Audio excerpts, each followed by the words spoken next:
Welcome to the African University's Hub for Human Rights podcast. I'm your host, Neo Fumba, researcher for the Hub, bringing you conversations with activists, scholars, and change makers across the African continent. The AUH is an initiative of the Politics and Urban Governance Research Group at the University of the Western Cape. Launched in 2023, it's a space for human rights defenders to incubate ideas, reflect on their work, and build connections between universities and civil society. In each episode, we'll dive into the vital work of expanding democratic spaces and protecting those who put their lives on the line to defend human rights. Join us as we learn from the front lines of the struggle for justice, freedom, and true equality across Africa. Let's get started. In this episode particularly, we will be speaking to a fellow who is part of our program of Rest and Respite. Just a brief background of the program. In September of this year, the Hub hosted 3 fellows, its very first Rest and Respite for 3 months. The inaugural fellowship program is designed as a rest and respite for human rights defenders working in stressful environments.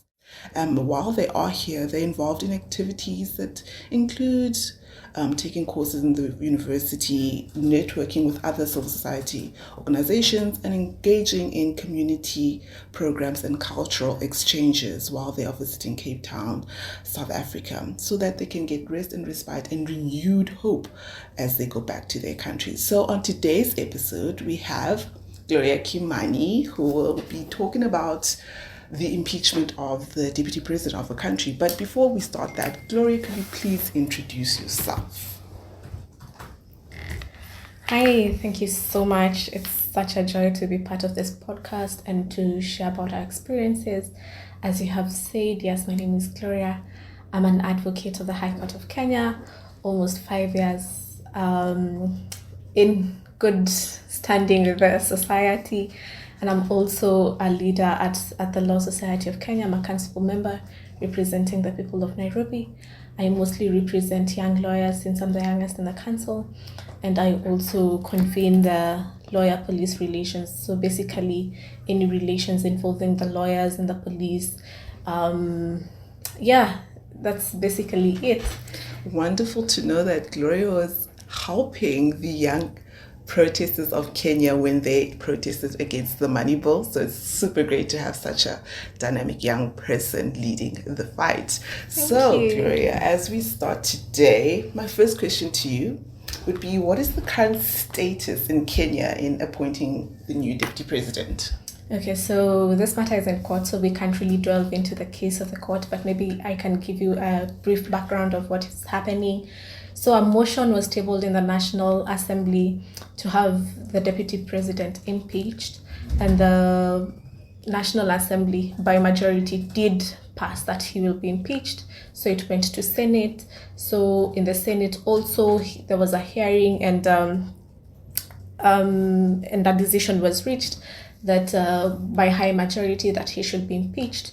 It went back to the National Assembly, where the president nominated a new deputy president that he would like to be the deputy president, and it was approved by majority by the National Assembly. The court has halted the process for now. Conservatory orders have been issued by the court to hold the swearing in of the new deputy president as we await that decision. That's the status of Kenya. Right now, they do not have a deputy president. Oh, wow. That is interesting. A lot is currently happening, I think, on the continent in general when it comes to our leaders. very, very much so. Yeah. Okay, so my second question is, so what does the appointment of the nominated deputy president mean for human rights defenders in particularly Kenya? Okay, that's nice. So the one who then nominated deputy president, his name is Kithure Kindiki. So maybe a background on him: he was a professor of law and now currently holding the cabinet secretary. So this is like a minister of interior affairs. So maybe in context of human rights defense, so we have been seeing a lot of abductions in Kenya. We have been seeing a lot of police brutality, and that can be tabled. Even when we were having demonstrations, we saw a lot of things happening, the police brutality, how they handle protesters by excess use of canisters, water cannons, and actually even shootings. They did happen. People were harmed. 61 people were killed. Oh, wow. And the question would be, Kithure Kindiki was and still is the Cabinet Secretary of Interior. He was answerable to all that. But till today, he has never taken responsibility. He has never held any police officer accountable for all those things that happened. And there's a time he was asked, so who are killing the people during demonstrations, like the police are killing? And he had, I think it will be audacity for him to say that if people were shot during protest, it does not necessarily mean that the police did it. And so our question was, so who did it? Because it wasn't the police who did it, but everyone can clearly tell it was the police. Mm-hmm. And further to that, we see him calling protesters criminals. And there's a time that protests were to be held in the CBD of Nairobi, and he said that protests should not be happening. So we are seeing a man who has been, even though he's a professor of law, mm-hmm. has not been protecting or upholding the rule of law in this. So we are quite, for human rights defenders, we're really wondering if this is the guy or to hold that position, because he cannot keep his boss, who's the president, accountable. And it's said he's a yes man. So people don't really believe that he has the spine to do that. Mm. Yeah.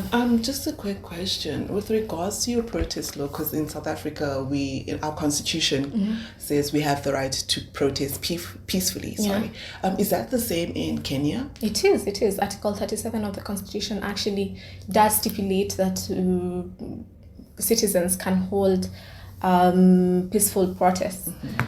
So what needs to happen? There's a law that we are actually thinking whether it should be repealed, but they're supposed to notify the police about the protests that are happening. So what the police have been doing is they have been refusing to take the notices. So it's not a matter of them giving you permission, it's a matter of you notifying the police.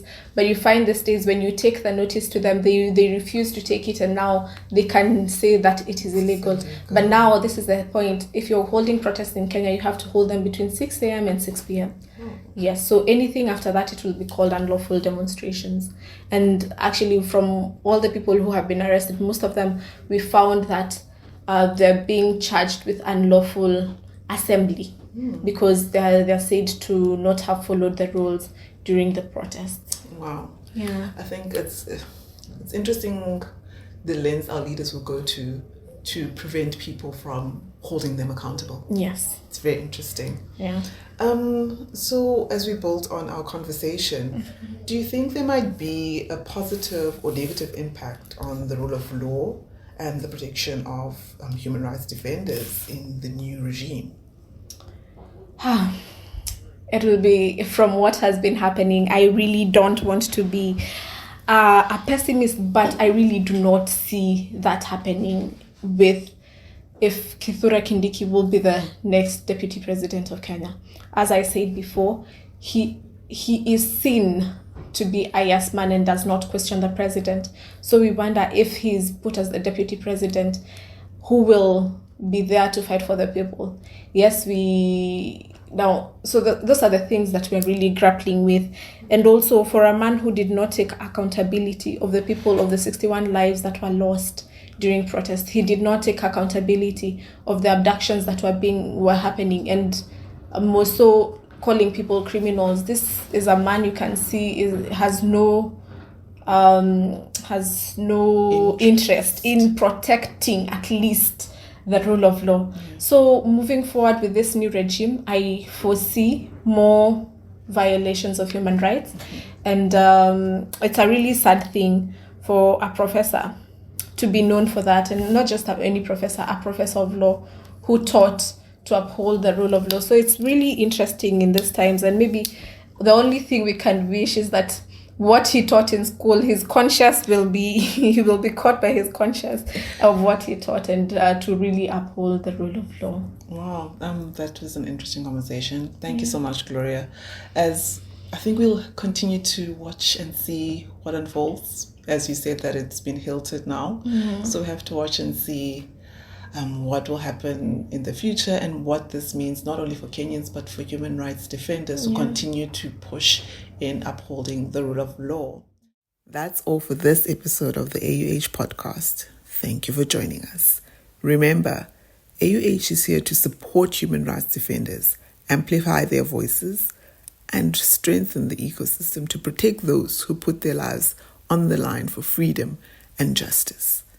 If you'd like to get involved, visit www.pugresearch.org.za to learn more about our initiatives, research, and upcoming events.